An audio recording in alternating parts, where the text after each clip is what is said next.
I'm stressed out. I'm going through a divorce, da da da, da, and they're telling me all this stuff. I'm like, well, hold on. You have too many variables to blame it on PFS. And that's one of the things that I have to make sure. They say, well, I'm overweight. I'm stressed out work. I don't eat well. I don't sleep well. It's PFS.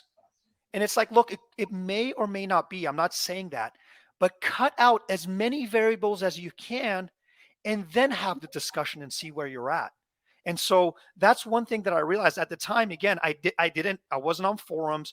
I was in the best shape of my life. I was an entrepreneur. So my variables were very limited when I was going through what I was going through. I knew something was wrong because I was healthy. I was mentally fit. I was physically fit. I was psychologically fit.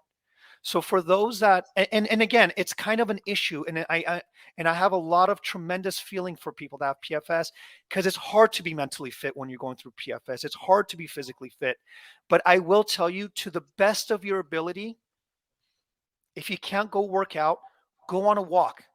If you can't walk 20 steps, go take 10 steps.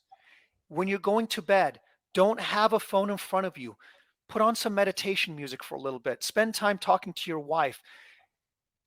Find spaces for yourself to put yourself in the most productive way that you can get yourself to be healed, because it'll make your journey easier. I'm telling you, that was one of the best things I could have done for myself, because as I mentioned before, I still volunteer for people, and the things that they tell me, whether they have PFS or not, you're going to be in a bad space. If you're eating trash, you're going to be in a bad situation. Don't do it. Clean up your diet. Don't eat processed foods. It helps. It helps to your recovery. And Dave, I don't know if you guys agree or disagree, but that stuff was a very big part of my healing, on top of being on testosterone replacement therapy. Yeah. Yeah, I'll chime in there. That's something that I've actually got a couple of lectures going up on the channel very shortly about this, and a lot of the subjects I've been speaking about at Silverback have been on this.